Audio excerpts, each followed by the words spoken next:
Que deviennent les youtubeurs chrétiens? C'est la question que je me suis posée. En 2017, c'était l'explosion. Beaucoup de personnes se sont lancées dans cette aventure. Avec Nicolas Salafranque, on avait d'ailleurs lancé le collectif YouShine qui regroupait plusieurs créateurs de contenu chrétien et avec qui on avait tourné une émission dans les studios de YouTube France. Mais aujourd'hui, en 2024, qu'est-ce que ça donne? Le YouTube chrétien est-il toujours aussi actif? A-t-il souffert de l'émergence des créateurs de contenu TikTok et Instagram? Est-ce que le public est toujours là? Dites-moi ce que vous en pensez en commentaire. D'ailleurs, est-ce que vous suivez toujours des youtubeurs chrétiens? Je vous en fais découvrir quelques-uns après le jingle. Pour découvrir la foi chrétienne ou également l'entretenir, YouTube est une plateforme idéale où on retrouve une multitude de contenus plus ou moins bien produits. Qui vous a envoûté? Alors c'est clair, il y a à boire et à manger, du bon, du moins bon, mais ce qui est sûr, c'est qu'il y a de quoi nourrir sa foi.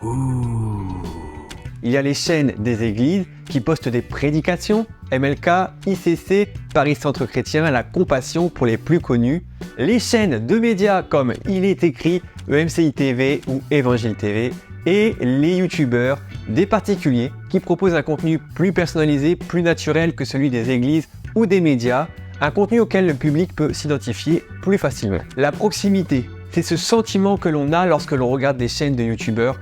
On a l'impression de les connaître en suivant leurs vidéos, leur parcours, leurs témoignages. Et à ce titre, je pense que la chaîne Savoir Chrétien, gérée par Noémie Suzanne, en est la parfaite illustration. Présente sur YouTube depuis 2018, elle a actuellement 137 000 abonnés et ses vidéos sont une source d'inspiration. Elle encourage, édifie, donne des conseils et surtout témoigne de l'impact de sa foi dans sa vie.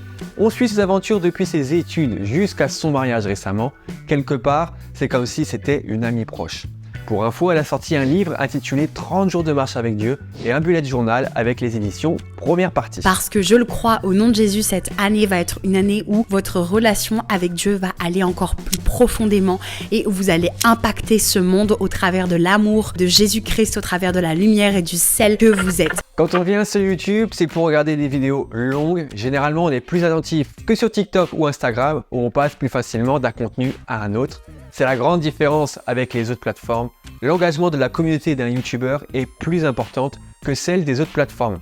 C'est aussi beaucoup plus difficile de se faire connaître sur YouTube où les vidéos sont moins virales. Mais il y a des youtubeurs chrétiens qui prennent ce risque. J'ai pour exemple Clinton Lawson et ses 152 000 abonnés. C'est le frère de Penola Lawson, youtubeuse aux 1 million d'abonnés. Il a bénéficié un peu de l'aura de sa sœur, on va pas se mentir, mais a clairement su tirer son épingle du jeu en proposant un contenu qualitatif. Sur sa chaîne, vous retrouverez des vidéos de plus de 10 minutes, des entretiens, des vlogs, des faces caméra avec des messages encourageants. Il essaye aussi de se diversifier. Je pense notamment à sa vidéo de challenge TikTok. Bref, c'est une chaîne à regarder. Il y a des gens qui font plus que ce qu'on fait, qui prient plus, qui travaillent plus. Mais vraiment, Dieu nous a fait grâce. Hormis la grâce, on veut savoir quels sont les principes que tu as appliqués pour arriver à avoir une marque de parfum qui t'a mis bien quand même, tu vois. Le public aime regarder les statistiques et faire des comparaisons et ça peut vite devenir toxique. Pourquoi? Eh bien le risque, c'est que les créateurs de contenu ne vivent plus que pour les statistiques. Et si on vit pour les stats, on devient un peu moins authentique. Eux, ils veulent gagner des vues. Nous, on veut gagner des vies. On cherche des sujets trend plutôt que de se laisser inspirer. C'est peut-être l'une des raisons au fait que de moins en moins de créateurs chrétiens viennent sur la plateforme YouTube. Vous pouvez me dire ce que vous en pensez en commentaire. Alors des créateurs de contenu, il y en a énormément. Rolio, Laura Bless, Timo on the Gram, Frédéric Libert, Zeytoun, David Antoine, Eunim Chevrier. Vous pouvez les retrouver sur TikTok ou Instagram. Et je suis content parce que Eunim va se lancer sur YouTube. Et vu que c'est le sujet de la vidéo, ça tombe bien. Je vous mets le lien vers sa chaîne en description. Moi, j'espère que de plus en plus de ces créateurs de contenu viendront ici sur YouTube proposer des contenus un peu plus qualitatifs. En parlant de qualitatif, je dois absolument vous parler de la chaîne To Disciple, plus de 8000 abonnés à l'heure où je vous parle et un sens de la narration incroyable, en plus d'un bon rythme et de la bonne humeur. Si vous voulez découvrir des histoires inspirantes, c'est la chaîne où il faut être. Par exemple, celle de Tolkien, le créateur du Seigneur des Anneaux, celle du show télévisé La Passion du Christ ou celle du Big Church Festival. Une chaîne qui met en avant tout ce qui se passe dans la sphère chrétienne, elle est unique en son genre et je vous la recommande fort. C'est l'histoire d'un prêtre américain qui passe d'aumônier d'université lambda à superstar d'internet. I've made it. I've arrived. Son succès est faramineux. Une chaîne YouTube de quasiment 1 million d'abonnés, le podcast le plus écouté des États-Unis et des centaines d'homélies devant des dizaines de milliers de personnes. Father Mike est suivi sur YouTube, Instagram et Spotify parce qu'il prêche la parole de Dieu, mais pas seulement. Un peu dans la même vibe, je recommande fortement la chaîne du frangin Alexandre Duval, 25 000 abonnés, et qui fait aussi des vidéos au format storytelling, mais pas que. Il propose aussi des encouragements, des interviews et des playlists, une chaîne vraiment complète. En tout cas, c'est pour rendre gloire à Jésus, je prie que des âmes soient amenées à lui par ce biais-là. Pour ceux que ça intéresse, j'ai en mon nom une playlist Spotify que je dédie aux artistes chrétiens. Vous pouvez un peu y retrouver un peu de tous les styles, de la louange, de la pop, du rap, etc. Bon, c'est le moment de la pause, hein. Vous connaissez, ça fait maintenant 2 mois que je vous partage ce moment sponsorisé par DJ et Dancer Challenge, le concours de danse et de DJing autour de la musique chrétienne. Je vous laisse découvrir le concept avec une vidéo. Tentez de remporter la somme de 10 000 € en participant à la saison 2 de DJ and Dancer Challenge. Pour vous inscrire, c'est simple. Premièrement, réalisez une vidéo de candidature de moins de 60 secondes où vous dansez ou mixez sur de la musique à caractère gospel. 2. Remplir un formulaire d'inscription sur ddc.happypeople.africa. 3. Effectuer un règlement de frais d'inscription, soit 50 000 francs CFA pour le Cameroun et la Côte d'Ivoire, 100 $ pour la RDC et 100 € pour la France. 4. Envoyez un mail à djanddancerchallenge@happypeople.africa ou un message WhatsApp au +225 070 90 68 975 avec preuve de règlement. Les inscriptions débutent le 28 mars 2024 et prennent fin le 28 avril 2024. Avec DJ et Dancer Challenge, on vous propose depuis quelques semaines de voter pour vos clips chrétiens favoris. Voici les 3 clips les plus demandés cette semaine. Les enfants de Dieu, c'est nous. Les enfants de Dieu, c'est nous. Les enfants de Dieu, c'est nous. C'est nous. C'est nous. Les enfants de Dieu, c'est nous. Les acteurs du réveil, c'est nous. Les disciples du Christ, c'est nous. C'est qui? C'est nous. La mélodie du ciel dans ma tête, elle tourne en boucle sans que ça s'arrête.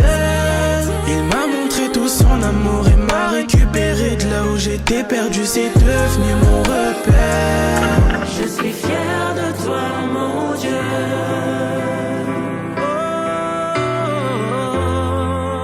Tellement fier de toi, mon Dieu.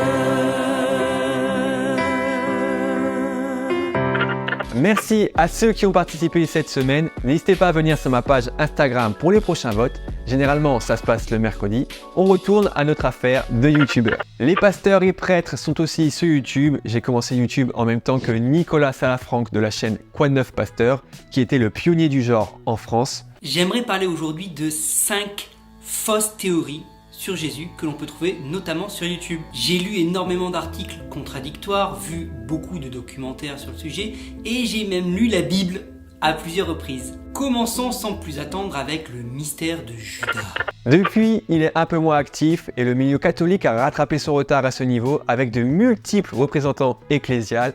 Père Mathieu, Sœur Albertine, Frère Paul Adrien, ils sont nombreux sur la plateforme et du coup, je dois forcément vous parler de celui que l'on voit partout, Frère Paul Adrien et ses 350 000 abonnés. Une chaîne où on retrouve de tout. Il répond aux questions, fait des lives, rebondit à l'actualité, explique la Bible, fait des interviews. C'est vraiment complet et franchement très intéressant pour comprendre le point de vue catholique de la foi chrétienne. Le principe de rétribution est également présent dans Romains 2,6 et d'après la Bible, si c'est la foi qui sauve, c'est la foi agissant par la charité et produisant ainsi un fruit varié en fonction des personnes qui la pratiquent. Dans la maison de mon Père, dit Jésus, il y a de nombreuses demeures.